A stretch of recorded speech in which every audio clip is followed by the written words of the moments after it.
오늘의 말씀은 창세기 49장 28절 말씀입니다.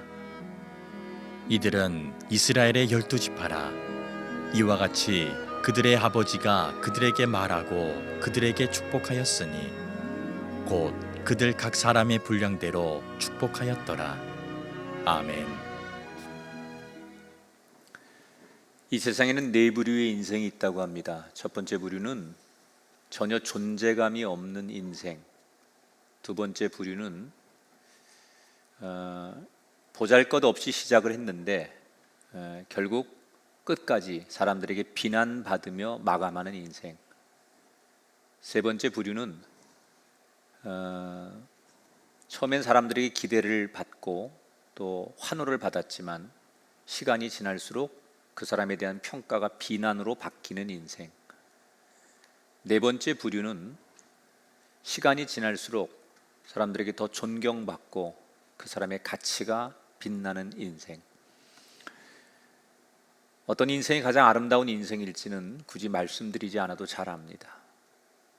우리는 우리의 자녀들에게 세상의 머리가 되어라, 세상 말로 말하면 1등이 되고 지지 말고 성공해라, 이렇게 가르칩니다. 그리고 자기 자신을 향해서도 하늘을 나는 새를 떨어뜨릴 수 있는 그런 권세를 갖고 싶거나 돈과 명예를 가질 수만 있으면 참 좋겠다, 모두가 그런 본능적인 생각을 하고 삽니다. 그러나 아무리 1등이 되고 많은 것을 소유했을지라도 그것을 가진 뒤에 그 사람의 인생 뒤편에 오명으로 그의 인생을 평가한다면 그 사람의 인생은 아무 의미가 없다는 것을 너무나 잘 압니다. 결국 시작은 어찌 됐든 간에 시간이 갈수록 그 사람의 가치와 인생이 빛나는 인생이 될 때 그 인생을 향하여 잘 산 인생이라고 평가합니다. 저는 이 시간 여러분에게 오늘 설교를 앞서 여러분의 인생은 시간이 갈수록 존경과 인정과 사랑을 받는 그런 복된 인생이 되시기를 주님의 이름으로 축복합니다. 영원히 빛나는 인생이 되려면 어떻게 해야 될까? 오늘 창세기 49장에 야곱의 죽음의 이야기를 소개해 드릴 겁니다. 창세기에서 가장 많은 분량을 차지하는 인물이 야곱인데 파란만장한 야곱의 인생이 오늘 49장에서 죽음으로 막을 내립니다. 지난 시간에 야곱이 요셉의 두 아들을 급하게 자기 아들로 입양하는 의식을 치르며 정말 죽음을 앞둔 마지막 임종 직전의 모습을 소개해 드렸습니다. 오늘 그 이야기의 연장선입니다. 지금 야곱은 숨을 가쁘게 몰아쉬며 이 세상에서의 생을 마감하기에 직전에 와 있습니다. 요셉과 두 어린 아들을 만난 뒤에 야곱은 밖에서 대기하고 있던 나머지 아들들을 다 부릅니다. 그래서 아버지 앞으로 12명의 아들들이 삥 둘러 앉는 거예요. 이제 마치 꺼져가는 촛불처럼 생명을 다하는 아버지의 모습을 보며 자녀들은 흐느끼기 시작합니다. 이때 가쁜 숨을 몰아쉬며 야곱이 있는 힘을 다해 내가 죽기 전에 너희들에게 축복하고 싶다, 그렇게 얘기를 해요. 그러면서 잠시 기도를 드린 다음에 그 혼미한 정신을 가지고 12명의 아들 이름을 하나하나 불러가며 그들에게 축복을 하기 시작합니다. 근데 사실은 이건 개인적으로 말하면 유언이죠. 한 아들들에게 아무개야, 누구야 이렇게 말하는 건 사실 유언이잖아요. 그리고 축복이잖아요. 그런데 내용면으로 보면 유언이나 축복이 아닙니다. 좀 이따 설명해 드리겠지만 어느 아들에게는 저주에 가까운 이야기를 합니다. 왜 그럴까? 사실 지금 이 12명의 아들은 이제 훗날 수백 년이 지난 다음에 이스라엘의 민족을 이루는데 12지파의 조상이 될 아들들입니다. 그래서 하나님이 12명의 아들들에게 아버지로서 자녀들에게 유언하고 축복하는 것을 넘어서 이스라엘 민족을 이룰 12지파의 조상이 될 그들에게 상징적인 하나님의 뜻을 전하게 하는 거예요. 다시 말하면 하나님이 예언을 하게 하는 거예요. 여러분, 저는 하나님은 야곱에게 죽기 전에 네 아들들에게 내 생각을, 다시 말하면 예언을 해라 라고 감동을 주시는데, 아버지는 아들들에게 아버지로서 좋은 말을 해주고 싶은 거예요. 듣기 좋은 말, 기분 좋은 말, 사랑스러운 말, 아버지로서 당연히 죽기 전에 그런 말을 해주고 싶을 거 아니에요. 근데 하나님은 자꾸 네 사사로운 감정으로 전하지 말고 내가 전하려고 하는 말을 정확하게 전해야 된다라고 계속 하나님께서 감동을 주시는 거예요. 그러니까 아마도 성경에는 안 나오지만 한동안 야곱은 마음이 복잡하고 괴로웠을 거예요. 자녀들의 앞길을 마음껏 축복하고 싶은데 듣기 좋은 소리만 하지 말고 하나님의 뜻을 과감 없이 전하라고 하니 굉장히 괴로웠겠죠. 그런데 오늘 1절에 보니까 이렇게 드디어 결심합니다. 너희는 모이라. 너희가 후일에 당할 일을 내가 너희에게 이르리라. 결국 아버지로서 하고 싶은 이야기가 아닌 하나님께서 말씀하고 싶은 내용을 전했다는 거예요. 왜? 내가 이 자식들에게 아버지로서도 중요하지만 하나님의 사람으로 사는 것이 더 중요하다는 것을 알았기 때문이라는 거예요. 여러분, 우리가 살면서 많은 역할을 감당합니다. 누군가의 부모가 되기도 하고, 또는 누군가의 자녀가 되기도 하고, 누군가의 친구와 동료가 되기도 합니다. 그런데 그런 여러 역할을 동시에 감당하다 보면 어떤 역할을 우선으로 해야 되고 어떤 역할을 더 잘 감당해야 될지에 대해서 갈등할 때가 있어요. 그때 우리가 뭘 선택해야 되느냐? 나는 하나님의 사람이다. 여러 역할 중에 내가 하나님의 사람이라는 이 역할을 잊지 않는 것, 그것이 정말 중요하다는 거예요. 야곱이 지금 그걸 붙드는 거예요. 아버지로서의 역할이 아니라 하나님의 사람으로서의 역할을 감당하기 위해서 비록 자식들이지만 그 자식에게 단순한 감정적인 유언이 아닌 하나님의 예언을 전하는 거예요. 자, 아들들은 아버지 입에서 무슨 얘기가 나올까? 사실은 기대했겠죠. 아버지가 자신들을 마음껏 축복해 주지 않을까? 그런데 첫째 아들 루벤 이름을 부를 때부터 아들들은 기대했던 것과 전혀 다른 이야기에 다들 깜짝 놀라게 됩니다. 3절 4절에 보니까 첫째 아들 루벤을 부르면서 이렇게 예언하죠. 루벤아, 너는 위풍이 월등하고 권능이 탁월하다마는 물의 끓음 같았은즉 너는 탁월하지 못하리니. 사실 이 루벤이라고 하는 장남은 다른 어떤 형제들보다도 굉장히 재능도 많고 똑똑하고, 그리고 아마도 사람들에게 인정도 많이 받았던 것 같아요. 아버지 야곱의 유전적인 좋은 걸 가장 많이 물려받은 아들이 루벤 같아요. 아버지가 인정하잖아요. 너는 어떤 형제들보다도 권세도 있고 명예도 있고 넌 정말 대단하다. 그런데 그렇게 좋은 재능과 능력이 있는데 그가 어떤 인생을 살았다고요? 끓는 물처럼 살았으니 너는 탁월하지 못할 것이다. 으뜸이 되지 못할 것이다. 여러분, 끓는 물이라는 게 뭘 말하는 거예요? 주전자가 막 끓으면 그게 넘쳐나잖아요. 그럼 그 안에 있는 물이 다 쏟아지는 거예요. 아무리 대단하고 능력이 있고 똑똑하고 그가 사람들에게 인정을 받아도 끓는 물처럼 그 안에 있는 재능과 능력을 쓸모없이 낭비하면 그것이 헛된 것이라는 거예요. 그런데 르우벤이 그렇게 살았거든요.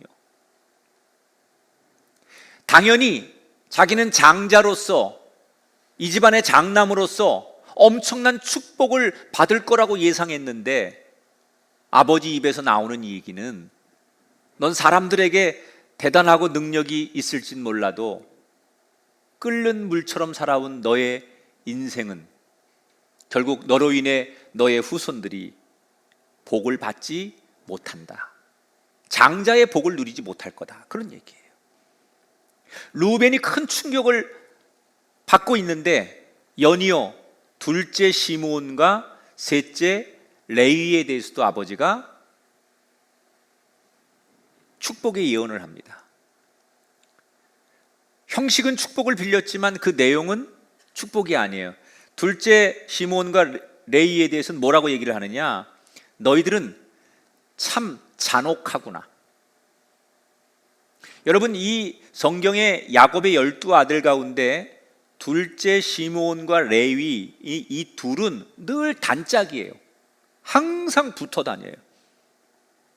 그런데 아버지가 죽으면서 지금 하나님이 전하라고 하는 말을 전하는데 뭐라고 전하느냐? 너희 두 아들은 칼로 난폭하고 잔인하게 살아서 저주를 받을 것이다. 여러분, 이 시므온과 레위가 어떤 일이 있었습니까? 과거에 야곱의 딸 가운데 디나가 세겜이라는 도시에 가서 그 지역의 젊은 청년들에게 성폭행을 당하죠. 이때 그 여동생의 복수를 위해서 아들들이 가서 세겜 사람들 모두를 죽입니다. 그런데 어떻게 죽여요? 사기를 치죠.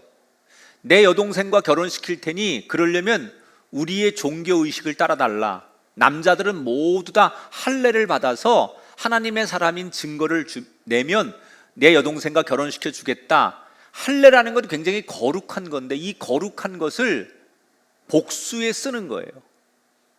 그래서 세겜 사람들을 모두 다 할례를 받게 한 다음에 칼로 가서 그들을 무참히 살해할 때 이 시므온과 레위가 앞장을 섭니다. 하나님이 그 얘기를 하시는 거예요. 너무 많은 피를 흘리고 사람을 죽였으니 너의 후손들은 이 땅에서 상을 받지 못하고 저주를 받게 될 것이다. 그리고는 오늘 이제 우리가 만나는 인물 가운데 주목해 봐야 될 넷째 아들 유다를 언급합니다. 이 유다는 12아들 가운데 요셉과 함께 가장 많은 복을 받아요. 유다여, 내 형제들의 칭송을 받을 것이다. 너는 누구도 건드릴 수 없는 사자처럼 살 것이고, 중요한 얘기는 여기입니다. 내게서 대대로 왕이 나올 것인데 끝내는 참된 왕이 나와서 경배를 받게 될 것이다. 그러니까 유다에게 후손과 후손들을 통해서 누가 나온다고요? 이 땅의 진짜 왕, 다시 말하면 이 땅을 구원할 메시아가 유다의 가문에서 나온다는 거예요. 그러니까 앞에 세 아들에 비해서는 넷째 유다는 모두가 부러워할 만큼 엄청난 축복을 받게 되는 거예요. 근데 사실 이 유다가 여러분 이렇게 축복을 받는 사람으로서는 거리가 먼 인생을 살았던 사람입니다. 유다가 한때는 아버지의 그 신앙적인 또는 아버지의 하나님을 향한 그런 가르침을 거부하고 이방 땅으로 뛰쳐나가요. 그리고 거기서 가나안 여자하고 결혼을 해요. 자기 아들들도 외국인 여자들하고 결혼을 하게 해버려요. 나는 아버지처럼 안 살겠다. 하나님 안에 머물고 그렇게 답답하게 그렇게 안 살겠다. 나는 세상에 나가서 돈도 벌고 명예도 얻고 성공하면서 살겠다. 그리고 뛰쳐나가서 세상 말로 타락하며 살았던 사람이 유다예요. 그런데 첫 번째, 두 번째, 세 번째 아들에 비해서 유다는 하나님께서 그런 삶을 살았던 유다를 엄청나게 축복하셨어요. 왜 그랬을까요? 유다가 비록 한때는 타락한 인생을 살았지만 어느 날 자기 잘못을 깨닫고 회개하고 완전히 하나님 앞에 돌아설 때가 있었어요. 그런데 대충 돌아선 게 아니라 확실하게 돌아서요. 그러니까 우리가 보통 기독교가 말하는 회개, 하나님 앞에 회심, 이게 강력해야 돼. 대충 우리가 은혜 받고 대충 회개하는 게 아니라 하나님 앞에 철저하게 자기의 삶을 강하게 터나는 사람에게 살아온 인생과 상관없이 하나님 그를 용서하실 뿐 아니라 축복의 반열에 세우게 된다는 거예요. 우리의 문제는 어설프다는 거예요. 하나님 앞에 돌아서는 것 같은데 그 돌아섬이 확실하지 않아요. 하나님 보실 때 정말 네가 세상에서 완전히 내게로 돌아섰구나 라는 것을 확실하게 보여줘야 되는데 유다처럼 그런 것을 보여주지 않는 우리의 삶.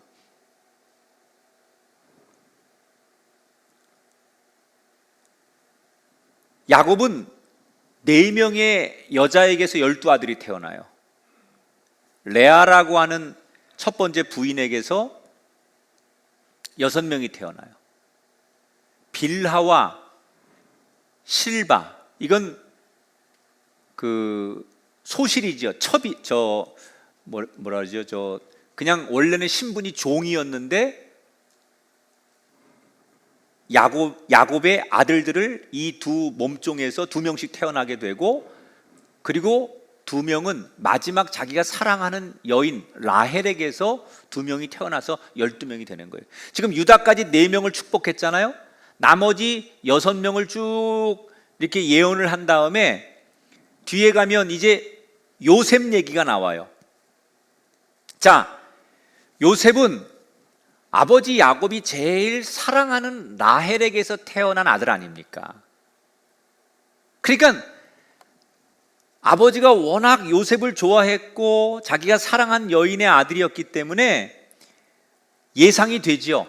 이 요셉을 축복하는데 힘주어서 뭐라고 축복하느냐? 너는 풍요롭게 살 것이고 어떤 적대자가 너를 공격해도 너는 강해질 것이다. 하나님이 너를 보호할 것이고 형제들 중에 가장 탁월한 민족을 이룰 것이다.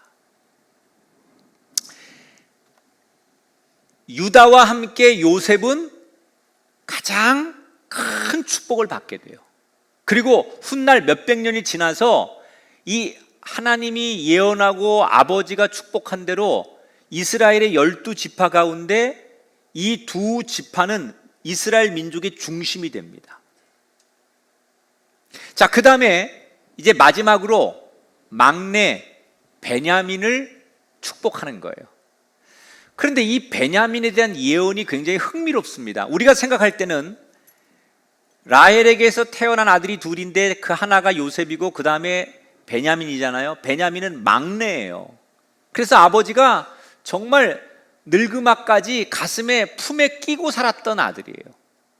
일찍 엄마가 돌아가셨기 때문에 엄마 없이 크는 그 막내를, 그리고 형이 요셉이 죽은 줄 알았기 때문에 아버지는 끔찍히 이 베냐민을 아끼고 사랑했어요. 그래서 우리 상식으로는 막내에게는 형들보다 더한 축복을 줄 거라는 그런 예상이 됩니다. 그런데 베냐민의 이름을 부른 야곱은 뭐라고 얘기를 하느냐? 27절에 베냐민은 물어뜯는 일이라 아침에 빼앗은 것을 먹고 저녁에는 움킨 것을 나눌 것이다 그랬어요. 여러분, 그 베냐민의 후손들을 뭐라고 예언하느냐? 이리 때처럼 살 것이다. 남의 것을 빼앗고 약탈하고, 그러니까 호전적으로 살 것이다 라는 것을 이리에 비유를 했는데, 이게 어떻게 들어보면 저주 같기도 하고 또 어떻게 들어보면 축복 같기도 한 이 예언, 우리가 예상한 것보다 훨씬 빗나가는 축복을 하잖아요. 이게 뭘 증명하는 거냐? 아버지로서 자기 하고 싶은 얘기를 하는 게 아니라 인간의 편애나 감정에 따라서 누구한테 내가 복을 주고 싶은 만큼 주는 게 아니라 지금 자기가 전하는 이 마지막 유언은 성령의 감동에 의한 하나님의 메시지를 충실하게 전하고 있다는 걸 증명하는 거예요. 자, 이렇게 해서 12명의 아들에 대해서 아버지로서 한 사람 한 사람 하나님이 주신 예언의 축복이 끝납니다. 결국 아버지를 통해서 축복의 예언을 들은 아들들은 희비가 엇갈리는 거예요. 축복을 받은 아들이 있는가 하면 저주를 받은 아들이 있어요. 하나님은 왜 어떤 아들에게는 복을 주시고 어떤 아들들에게는 저주를 내리신 걸까? 그 근거가 뭘까? 성경은 하나님이 그렇게 축복과 저주를 나누신 기준이 있다는 거예요. 축복을 할 때, 저주를 내릴 때 그 기준이 있다는 거예요. 28절을 같이 읽어보겠습니다. 시작. 각 사람의 분량대로 축복하였더라. 그 사람이 살아온 삶을 하나님이 보신 대로, 그 사람이 어떻게 살았는지 삶에 보여지는 대로, 그 결과대로 복과 저주를 정하셨다 그랬어요. 저는 이 성경에서 하나님이 우리에게 하고 싶은 가장 강력한 메시지가 이거라고 생각해요. 우리는 지금도 내가 하나님 앞에 복을 받을 것이냐 복을 못 받을 것이냐 무엇이 결정할 것 같아요, 여러분? 여러분, 내가 하나님 앞에 복을 받고 싶어요. 내 자녀에게 복을 빌어줘요.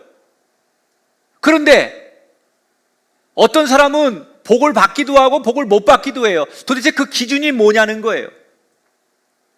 그 기준이 오늘 성경은 사람들 다수의 환호나 인간적인 평가나 어떤 세상의 명분 이런 걸로 그 사람이 복을 받고 저주를 받는 게 아니라는 거예요. 하나님이 그 사람을 축복하느냐 안 하냐에 대한 결정은 하나님이 그의 삶의 시선, 하나님이 그를 살아가는 걸 어떻게 보고 계시느냐, 하나님의 시선에 의해서 결정된다는 거예요. 하나님이 지금 우리를 어떻게 보시느냐에 따라서 나를 넘어 내 후손들의 운명까지 결정된다는 거예요. 오늘 12아들 중에 유다나 요셉처럼 자기를 넘어 그의 후손들까지 영원히 빛나는 인생이 되기를 원한다면 우리는 어떻게 살아야 되느냐? 우리가 살아가는 매 순간순간마다 하나님의 눈을 기억하고 살아야 된다는 거예요.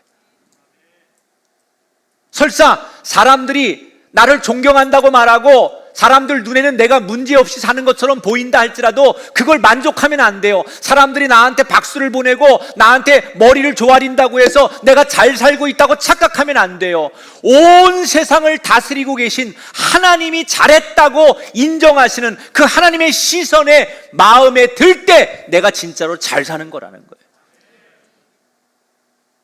그런 면에서 우리는 지금 누구를 의식하고 삽니까? 우리가 지금까지 살면서 가족을 의식하고 동료를 의식하고 나를 평가해주는 군중을 의식하고 세상을 의식하면서 눈치를 보고 살고 계시진 않습니까? 요셉은 그렇게 안 살았어요. 어디를 가도 누가 나를 어떻게 평가하든 하나님이 날 바라보시는 그 하나님의 시선을 의식하며 코람되어 오직 하나님 앞에 온전히 살기를 힘썼어요. 그랬더니 하나님의 그 시선이 그를 쭉 지켜보다가 너와 너의 후손을 영원히 빛나게 하겠다고 약속하시는 거예요. 여러분, 오늘 우리는 어떻게 하면 이 세상에서 잘 살아야 될까? 그래서 세상 사람들 눈치 보고 세상 사람들의 평가를 바라보고 세상 사람들의 시선을 맞추느라고 정신이 없는 우리의 삶의 태도가 눈을 들어 하나님의 시선과 내 시선이 마주치는 인생을 살아야 돼. 우리의 자녀들이 세상의 욕망과 세상의 욕심과 세상의 목표만을 위해 살아가도록 눈을 그쪽으로만 뜨게 하는 것이 아니라 그의 눈이 하늘을 향하여 주를 바라보고 하나님의 시선과 우리의 자녀의 시선이 마주치게 할 때 그 자녀들이 영원히 빛나는 인생이 되는 거예요.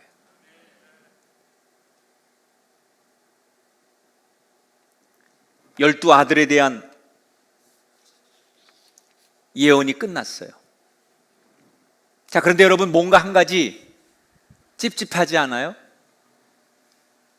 하나님께서 어떻게 12 아들들 중에 요셉과 유다를 빼놓고 나머지 아들들은 심하게는 저주를 받고 축복을 해도 명확하지 않은 축복을 예언하셨어요. 그러면 성경에서 하나님이 한번 예를 들어 루벤, 시몬, 레위, 너희들 이렇게 살았으니까 너희들의 후손들과 함께 이런 인생이 될 거야 라고 그렇게 하나님이 딱 한번 단정하면 그들은 계속 영원토록 그의 후손들은 그렇게 살아야 되는 거냐? 성경이 그걸 얘기하려고 하는 거냐? 아니에요. 오늘 이 성경이 우리에게 전하고 싶은 진짜 메시지는 저주에 가까운 복을 하나님께서 선언하셨는데 너희들은 이런 운명이니까 이제부터 뭘 해도 소용없어. 너희는 이게 팔자고 너희들은 이렇게 살아야 돼. 너희들은 망해야 돼. 이런 뜻으로 이 메시지를 전한 게 아니라 너희들이 이렇게 살았기 때문에 그 결과로 너희들의 후손들로 이렇게 살 수밖에 없는데, 다시 말하면 그러니까 이걸 지금부터 조심하고 이렇게 살지 않으려고 애쓰고 다시 그 세상으로 돌아가지 않으면 너의 후손들은 너처럼 저주를 받지 않고 복을 받을 수 있다라는 메시지를 전하는 거예요. 망하라고 그 메시지를 주는 게 아니라 계속 그렇게 살면 하나님의 저주가 임할 수밖에 없으니 돌이켜서 회개해서 바르게 살고 조심하고 살고 넘어지지 않게 살면 하나님께서 다시 회복과 축복을 주실 수 있다는 희망의 메시지를 전하는 거예요. 그러니까 지금 이 아들들이 저주를 받고 유다와 요셉같이 축복을 못 받았다고 해서 그거로 낙심하고 절망할 일이 아니라 여기에서 그들이 깨닫고 변화되고 다시는 그런 삶을 살지 않으려고 몸부림치는 순간 하나님 앞에 기회를 얻는다는 거예요. 우리에게 주신 말씀이에요. 우리가 부족한 삶을 살았고 연약한 인생을 살았을지라도 돌이켜 하나님 앞에 회개하고 우리의 삶이 다시 넘어지지 않으려고 할 때 이걸 조심하면 얼마든지 복을 받을 수 있다라는 이 메시지를 하나님 우리에게 주시는 줄 믿습니다. 사실 이 12 아들들은 아버지가 죽으면서 남기는 이 축복의 예언이 잘 와닿지 않았어요. 왜냐? 이건 당장 자기들에게만 해당되는 얘기가 아니라 지금 아버지가 하나님의 축복의 예언을 12 아들들에게 남긴 거는 앞으로 수백 년 뒤에 있을 일이에요. 그러니까 별로 아들들이 아버지가 죽으면서 남긴 이 말들이 그렇게 가슴에 구구절절이 와닿는 게 아니에요. 그러나 여러분, 우리가 성경을 역사적으로 쭉 보면 수백 년 뒤의 일을 하나님께서 예언하셨는데 수백 년이 지나서 그 말씀이 그대로 이루어지잖아요. 하나님의 말씀은 언제가 되든 반드시 이루어진다는 거예요. 하나님이 한번 약속하시고 하나님이 한번 선포하시고 하나님께서 한번 명령하시면 그 말씀은 언제가 됐든 간에 반드시 이루어진다는 거예요.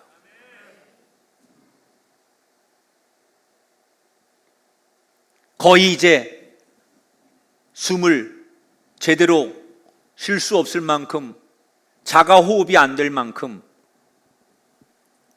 야곱은 죽음의 거의 꼭지까지 옵니다.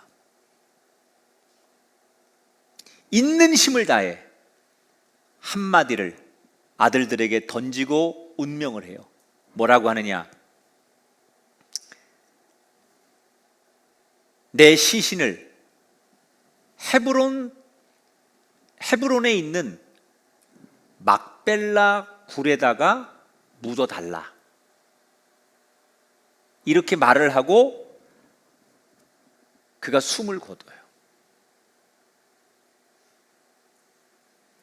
여러분, 창세기 47장에 이 야곱이 아들 요셉을 급하게 불러가지고 자기 사타구니에 손을 집어넣게 해서 그들의 전통 예식에 따라서 맹세를 하게 한 다음에 뭐라고 유언을 하느냐, 내가 죽으면 내 시신을 가나안 땅에 가서 묻어달라. 이 애굽 땅에서 장사하지 말고 고향 땅으로 내 시신을 가져가라 라고 너 맹세해라 라고 요셉에게 약속을 받아내요. 그런데 오늘 49장에 와서는 요셉뿐만이 아니라 다른 아들들이 다 있는 앞에서 다시 한번 요셉에게 했던 것보다, 요셉에게는 그냥 가나안 땅으로 나를 묻어달라고 했는데 오늘은 아예 장소를 지정해요. 막벨라 굴에다가 장사해 달라라고 아예 장소를 딱 못 박습니다. 왜? 마지막 죽으면서 남긴 마지막 말이 내가 죽거든 내 시신을 막벨라 굴에다가 묻어달라고 이야기했을까? 이 막벨라 굴은 어떤 곳일까? 자, 31절에 보면 이 막벨라 굴에 대한 소개가 나와요. 이 막벨라 굴은 아브라함이 사서 매장지를 삼았으므로 아브라함과 사라가 거기 장사되었고 이삭과 리브가도 거기 장사되었으며 나도 레아를 그곳에 장사하였노라. 하나님께서 아브라함에게, 야곱의 할아버지죠, 아브라함에게 약속하셨어요. 너와 너의 자손들에게 내가 가나안 땅을 주리라. 그래서 그 말씀을 믿고 아브라함이 가나안 땅으로 이주를 왔어요. 그 열심히 목축업을 하고 열심히 살았는데 땅이 한 평도 없는 거예요. 왜? 이 가나안 사람들은 절대로 외지인들에게 땅을 안 팔아요. 큰일 나는 줄 알아요. 그러니까 아무리 돈이 많고 부자여도 외국에서 온 아브라함에게 땅을 안 파는 거예요. 그래서 아브라함이 어렵게 나중에 조그만 땅을 하나 삽니다. 그게 막벨라 굴이에요. 이걸 왜 사느냐? 자기 아내 사라가 죽었는데 어디다가 묘를 하나 만들어야 되는데 그 묘가 없어가지고 그 묘를 쓰려고 많은 돈을 주고 겨우 사정해서 그 원주민들에게 막벨라 굴이라는 땅을 삽니다. 그리고 거기에 아내를 묻고 아브라함도 죽어서 거기에 장사되고 아브라함의 아들 이삭과 그의 부인도 거기다 다 장사 지내는 거예요. 그러니까 야곱은 아버지, 어머니, 할아버지, 할머니 어디에 묻혀 있는 거예요? 막벨라 굴에 있는 거예요. 그리고 자기의 첫 번째 부인 레아도 죽었는데 시신이 거기에 묻혔어요. 그러니까 이 야곱은 할아버지, 할머니, 아버지, 어머니 그리고 내 첫 번째 부인이 묻혀 있는 그곳에 나를 묻어달라 그랬어요. 근데 드라마를 많이 보신 분들은 이 정서적으로 잘 이해가 안 되는 게 있어요. 야곱이 제일 사랑한 여자는 누구였다고요? 라헬이었잖아요. 라헬. 끝까지 그 라헬을 못 잊어 했잖아요. 그러면 우리가 알고 있는 드라마의 끝은, 결말은 어떻게 돼야 돼요? 죽어서라도 나를 라헬 옆에 묻어다오 이래야 되는 거 아니에요? 그런데 그렇게 평생을 못 잊어하고 그 라헬 그랬던 이 야곱이 한 번도 사랑한 적 없는, 진심을 다해 한 번도 사랑하지 않은 레아 옆에 묻히겠다고 해요. 여러분, 라헬이 살아있으면 얼마나 섭섭하겠어요. 자기만을 전부 사랑한 줄 알았더니 죽으면서 나를 첫 번째 부인이 있는 데다가 묻어달라 그랬어요. 왜 그랬을까요? 왜? 라헬은 지금 어디에 묻혀 있습니까, 여러분? 그러면 라헬은 어디 묻혀 있어요? 제가 다 설교 때 몇 번 한 얘기인데 그렇게 그때 들을 때는 은혜 받고 막 끄덕끄덕거리고 막 그러시더니 처음 듣는 것처럼 라헬은 이 가나안으로 돌아오는 중간에 베들레헴이라는 곳에 묻혔어요. 그래서 라헬의 무덤은 막벨라가 아닌 베들레헴에 있기 때문에 우리는 당연히 야곱이 죽으면서 나를 베들레헴에 묻어줘 이럴 줄 알았다는 거예요. 그게 죽어서도 사랑하는 사람과 함께 있고 싶은 것이 보편적인 상식 아닙니까?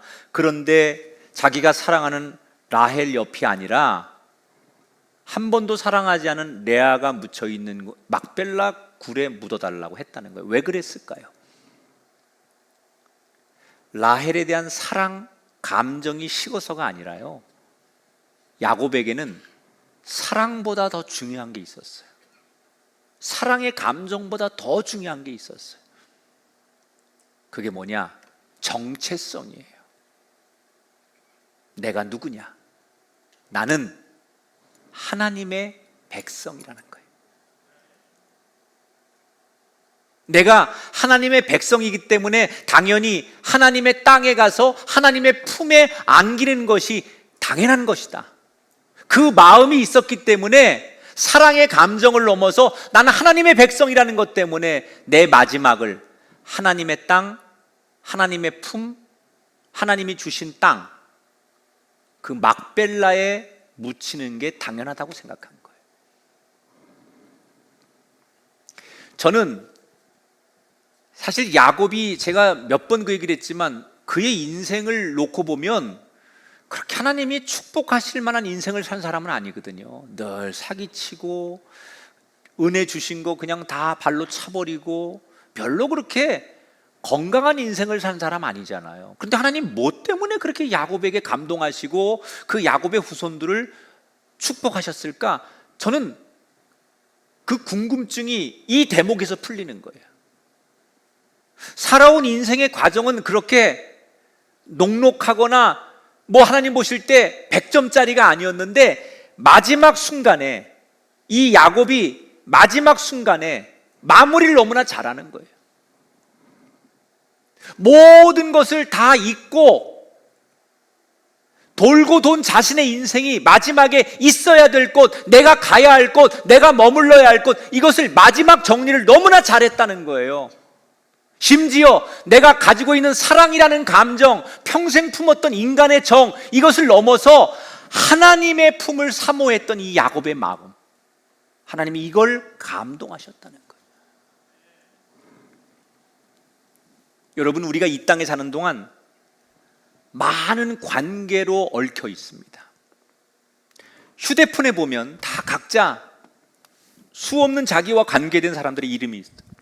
그 이름은 뭐 상사의 이름도 있고, 친구의 이름도 있고, 가족의 이름이라는 관계의 이름도 있고, 이렇게 교회 안에서 교인이라는 관계의 이름도 있어요. 그런데 우리가 그 소중한 수없는 관계라는 게 세상을 떠나고 나면 다 없어지는 거예요. 부부의 관계도 세상을 떠나면 없어지는 거예요. 부모 자식의 관계도 내가 세상을 떠나는 순간 그 관계도 없어지는 거예요. 아무리 그렇게 사랑하고 우정을 나눴던 친구였을지라도, 동료였을지라도 이 세상을 떠나면 그 관계는 다 없어지는 거예요. 그럼 뭐만 남느냐? 하나님과 나와의 관계만 남아요. 우리가 이 땅에서 죽으면 우리가 가지고 있던 모든 관계는 다 없어지는 거고, 딱 하나의 관계만 남는데, 하나님과 나와의 관계. 나는 하나님의 백성이라는 관계. 그래서 오늘 저는 여러분에게 이 설교 마지막 시간에 이렇게 묻고 싶어요. 여러분은 하나님의 백성이십니까? 여러분이 하나님의 백성이라는 생각이 드신다면 뭘 하셔야 되느냐? 야곱처럼 하나님의 품, 하나님의 나라를 생각하셔야 된다는 거예요. 왜? 이 땅의 수없는 관계는 내가 죽으면 다 없어지는 거지만, 내가 죽어도 절대로 떼지 못할 영원한 관계는 내가 하나님의 사람이냐 아니냐에 대한 관계예요. 그러면 당연히 나는 하나님의 백성이니 하나님 앞에 서야 하고, 하나님의 나라에 들어가야 하고, 그 나라를 사모하며 그 천국을 그리워하며 살 때 하나님은 그 사람을 영원히 빛나는 인생으로 만들어 주신다는 거예요. 여러분, 다이아몬드가 가치 있는 이유는 하나입니다. 아무리 시간이 지나도 이 다이아몬드는 계속 빛납니다. 인생도 그렇습니다. 잠깐 빛나는 인생, 한때 화려해서 주목받던 인생이 아니라 영원히 빛나는 인생이 될 때 가치가 있는 거예요. 오늘 그런 인생을 살려면 야곱처럼 하나님의 시선을 기억하는 사람이 되시고 하나님의 품에 나를 맡길 줄 아는 그런 인생을 사셔서 야곱처럼 그 야곱의 후손들 가운데 유다와 요셉처럼 번영하고 축복받는 영원히 이 땅에서 빛나는 가문과 후손들이 되시기를 주님의 이름으로 축원합니다. 내일 일은 난 몰라요. 하루하루 살아요. 불행이나 여행함도 내 뜻대로 못해요. 험한 이 길 가고 가도 끝은 없고 보내요. 주님 예수 발레미사 내 손 잡아 주소서. 내일 일은 난 몰라요. 장래일도 몰라요. 아버지여 날 붙드사 평탄한 길 주옵소서. 좁은 이 길 진리의 길 주님 가신 그의 길 힘이 들고 어려워도 찬송하며 갑니다.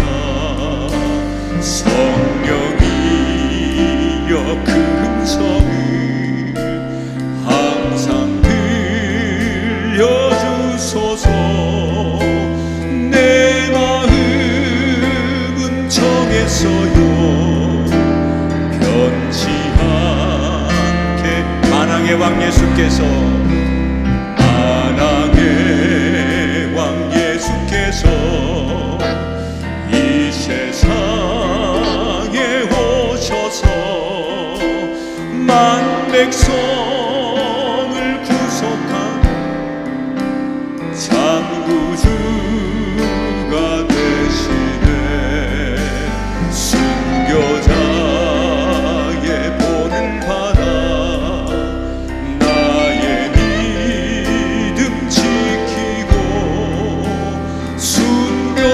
순교자의 신앙 따라 이 복음을 불과 같은 성령이여 불과 같은 성령이여 내 맘에 항상 계셔.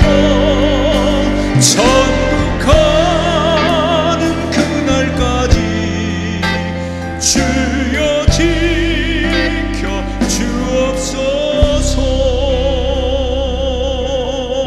주옵소서. 기도하겠습니다. 하나님,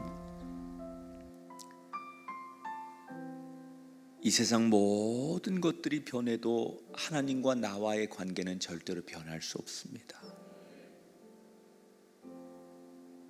가장 중요한 한 가지를 갖는 사람은 99가지를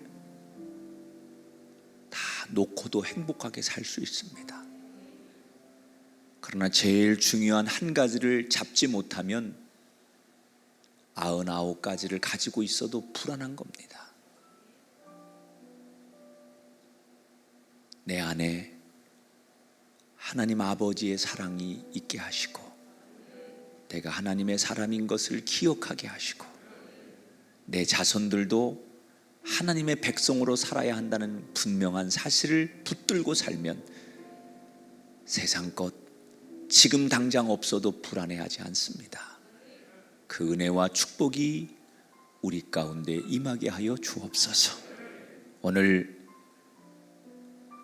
한 인생을 파란만장하게 살고 죽음으로 덧없이 마무리하는 야곱의 마지막 생애를 보면서 우리의 끝도 야곱처럼 잘 마무리되게 하시고 나를 이어 내 자손들과 또 내 후대 사람들에게 하나님의 사명과 은혜를 전달하는 통로들이 되게 하여 주옵소서. 기쁜 예배드리며 여러 곳에서 오늘도 하나님 앞에 간절한 마음들을 모으고 있습니다. 특별히 미디어로 예배하는 사람들, 시간과 공간을 초월하신 하나님의 은혜 가운데 온전한 예배자로 그곳을 축복하시고 성전에 나와 간절히 하나님을 대면하며 예배하는 사람들에게 더 많은 은혜와 은총을 허락해 주옵소서. 11조 감사헌금 주일헌금 주 앞에 드렸사오니 하나도 땅에 떨어지지 않게 하시고 하나님의 은혜와 은총과 축복이 우리의 삶에 온 세상에 넘치게 하옵소서. 성부와 성자와 성령 삼위일체 하나님께서 영원토록 함께 하기를 축원하옵나이다. 아멘.